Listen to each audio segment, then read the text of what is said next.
Hi, good afternoon. Jeff Benna.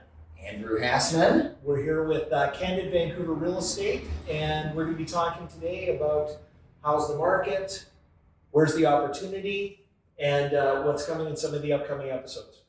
And remember, we're better realtors than tax advisors and lawyers, so speak to one, a lawyer or a tax advisor, before making any substantial financial decisions. Fantastic. So, how's the market? Well, the market, I think, is it's plodding along. January sort of come and gone. It's been about 6 weeks since we sat here and talked about what's going to happen in 2023. So we're 1 month down, and January is almost a wrap. I hear, because I've been away, but I hear through the grapevine that we're seeing a little bit of multiple offer activity out there on some of the properties that are listed. It's still very, very tight inventory. Sellers are still reluctant in many cases to come to the market. So you've got these buyers out there, this pool of buyers that have been waiting on the sidelines are now stepping back in, and they're making offers on properties, many of which have been sitting on the market for 90, 120 days plus. We're seeing exactly that. So we were in town over the last month, and we've been working away. Listings that have come on that have been priced right have been snatched up almost immediately. Buyers seem more willing than they have been in the past couple of months to jump into competing offer situations. We heard there was a Vancouver special on the east side that had 11 offers. I had some buyers looking at another property, had a dozen offers, sold $300,000 over the asking price. So I don't want to say that we're back to the market that we were, because I don't think we are, but there seems to be a lot less reluctance to really jump into the market and move. If there's something, a house you need, a house that you like and you want to buy it, we're finding buyers are ready to go ahead and do that. And I guess what it is, it's, I sort of call it, the ship is starting to right itself. People are getting used to the new reality that interest rates are now at the 4, 5, and 6% level, as opposed to being at the 1 or 1.5, 2% level that they were a year ago. Yep. And so they're just adjusting their budgets and shopping accordingly. And we've talked about this in the past with buyers. Some people need to buy for a reason. Things are going on in their lives, just like some people need to sell for a reason. Things are going on in their lives, and you can only wait so long. You've been on the sidelines 8 or 9 months. When do you step in? And I actually think this is a fantastic time. I actually think we're going to look forward, or in 6 months we'll look back at this time, and this will be, in my opinion, the bottom of the market. I think this is a great time to be out there making offers on properties, and this is where I think the opportunity is today, no question. If you need to sell, if you need to trade up, or you're downsizing, this is an amazing time to do it. So let's say I am deciding that I do want to put my house on the market. I want to try and take advantage of the fact the inventory is a little bit light. There's lots of buyers out there. What kinds of things should I be thinking about before I put my house for sale? I think it's a great question. And January, I always tell my clients that are looking to go to the market, this is a great time to do the pre-preparation, make yourself, what I call bulletproof when it comes to getting to the market. So a couple things I suggest to clients.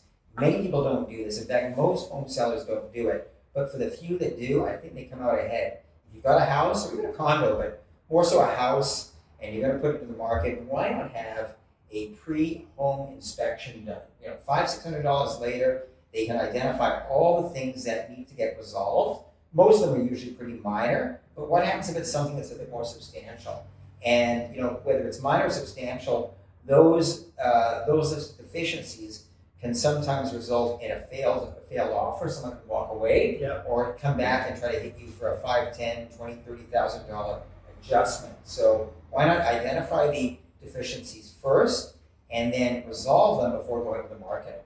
Great idea and a great point. I know that usually the cost to fix anything that you're going to find in one of those pre-inspection reports is usually pretty insignificant, especially when you measure it against the cost of a failed offer or coming on the market and then finding something that can't be easily corrected, and then you are just that house that was for sale didn't sell, and that stigma can carry it with you. So finding out in advance, to me, makes a lot of sense. Don't give buyers any reason to hammer you down, or don't give buyers the reason to walk away. Because in this market, more people than not are telling home buyers, don't buy it, hold off, what are you doing, you're crazy, price is going to go lower. So they're getting a lot of this, negative vibe on one side, and it causes a lot of buyer's remorse. So don't give people the reason to sort of want to walk away. Make your home as bulletproof as possible. For sure. And the cost of it, even if there's some minor repairs to be done, is going to be significantly less than the perceived discount required to get a buyer to accept those things. 100%.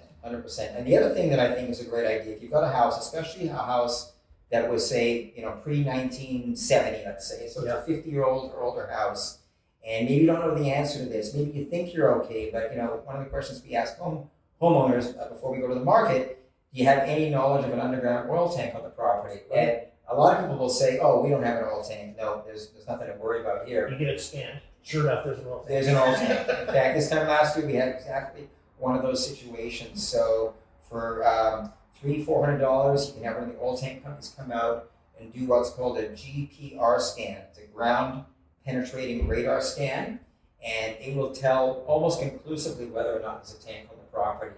If there is, of course, it has to be dealt with. But the last thing you want to have happen is, you put your home on the market, you get a great offer that you want to work with. Mm-hmm. Maybe you've been on the market for 2, 3, 4 weeks or whatever. An offer comes in, you get it all tied up, and then the buyers, because there's no oil tank certificate, have their own inspection done and find an oil tank, and that can frustrate the whole process. Well, and it's not just let's just let this problem go away. You're responsible for that as a homeowner, and the buyers won't be able to get insurance. The buyers won't be able to get financing. If you want to sell that house, the tank needs to be dealt with, and you're better off being in control of that process early on than having to scramble and make adjustments after you've already got the property sold. I can tell you personally, I've been through a few oil tank nightmares, 2 in the last 3 years, and it was a case of sellers not just taking these early steps to look after themselves at the beginning by getting a tank scan done. And so I think it's a great thing to do. Pre-home inspection, oil tank scan, and then the obvious things. Get your yard looking nice and tip and tidy for the spring's going to happen. All of a sudden, everything's going to start flowing in. So if you haven't already done so, you haven't had your gutters cleaned, get your gutters cleaned, right? Have your furnace or heat pump serviced. Obvious things, right? Yeah. No, and along with that, we think about what are the most important things. If you're thinking about putting your home for sale, what is it? What are the real tests that we put out there? So number one, obviously location. Not much can be done with that. Condition of the home. You want to spruce it up. You want to make it look as pleasant as possible. Get as much curb appeal going as you can.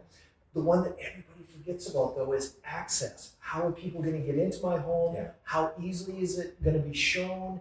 And are we going to make some arrangements or accommodations for that?